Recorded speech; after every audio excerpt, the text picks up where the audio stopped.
That was a clip from the new documentary, Where to Invade Next, from controversial filmmaker and political activist Michael Moore. In the film, Moore travels through Europe to highlight what he believes to be America's shortfalls, and he has been making provocative stuff like this for decades. In 1989, he burst onto the scene with Roger and Me, a documentary about corporate greed. In 2003, he won an Oscar for Bowling for Columbine, an attack on America's love for guns. Now Mr. Moore is back in the headlines, leading protests over a water crisis in his hometown of Flint, Michigan. The city is now under a federal state of emergency after toxic lead levels were discovered in the drinking water. Here now in a Kelly File exclusive, Michael Moore. Great to see you. Thank you for coming here. Well, thank you for having me, and on this day too.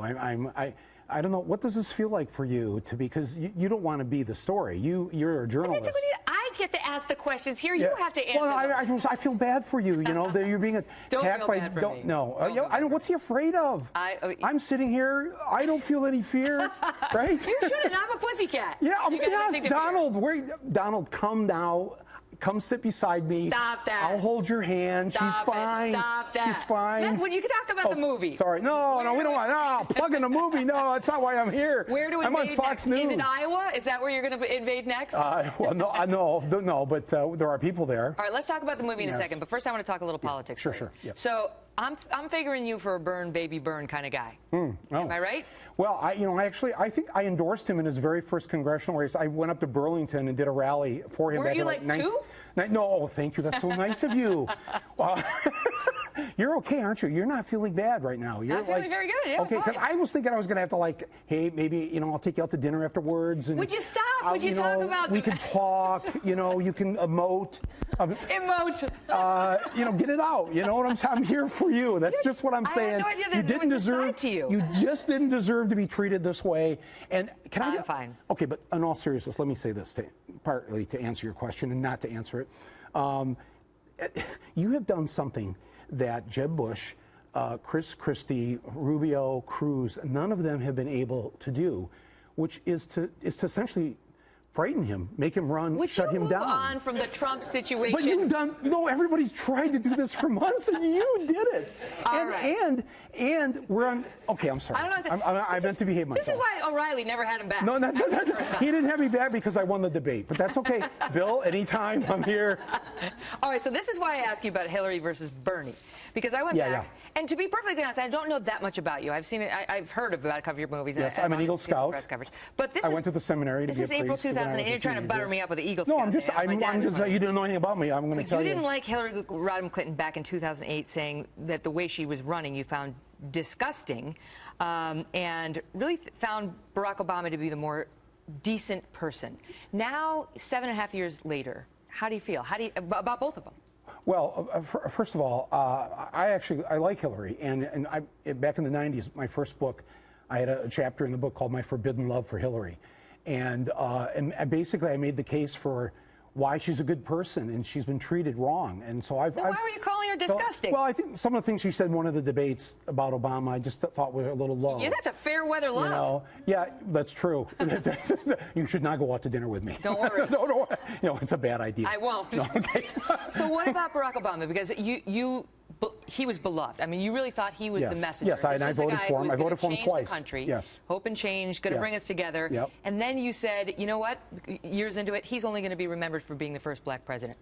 Yeah, well, I wrote to him and I said, you've got to get off the dime here and do some of the things we elected you to do, because it's not going to be enough in the history books to say the big claim to fame is that you were the first African-American president. That's an important thing, but we need you to do some other things for us, and we need you to do it before your term ends. Why? What's the biggest disappointment in your view? Well, I don't know. Disappointment's probably too strong of a word. I would have wished that we had a single-payer health care system, not Obamacare, something that would be, for everybody. He couldn't get that through. Well, he had 2 years, actually, where he had the House and the Senate, and he decided to play nice and get along, and he thought the Republicans were going to get along with him, and they had no intention of doing that. All right, what else? Guantanamo Bay should be closed by now. Tried.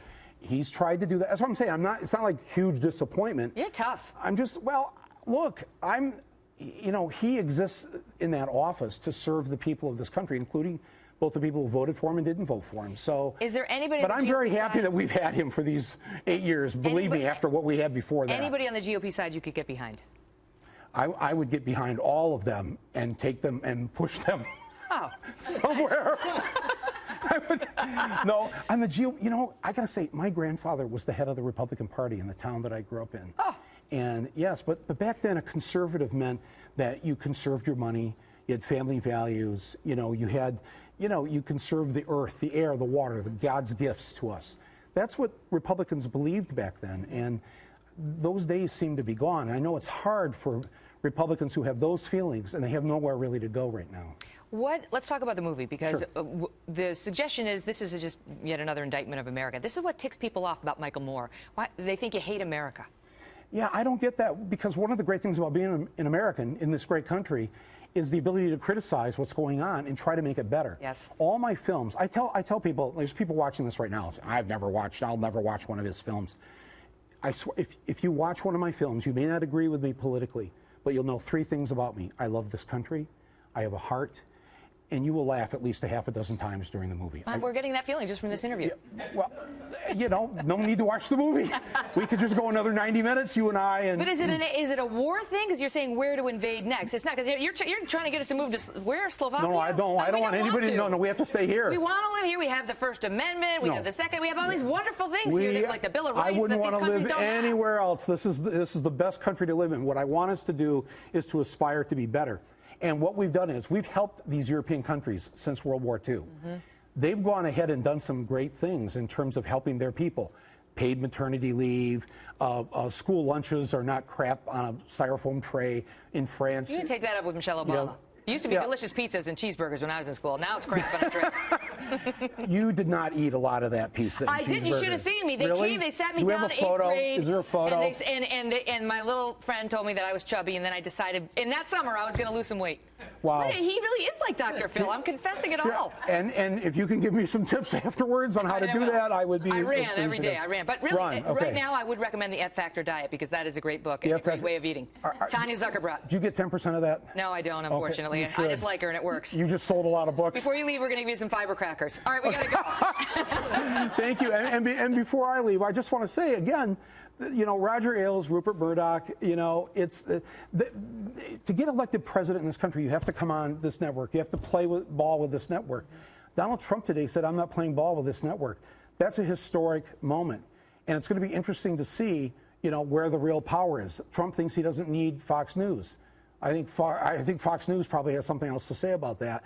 And it'll be interesting to see where do the powers that be go with this. I mean, again, you've made this happen. You've caused a crisis upstairs here. I have not caused any crisis. I asked a question. I got to go. That's it. It's over. You asked a great question, by the way. Goodbye. The war on women. Now you're really ruining my rep. I got to get out of here. God bless you, Megyn Kelly. We're both Irish. Don't forget. Nice to meet you. Love you. Thanks for being here.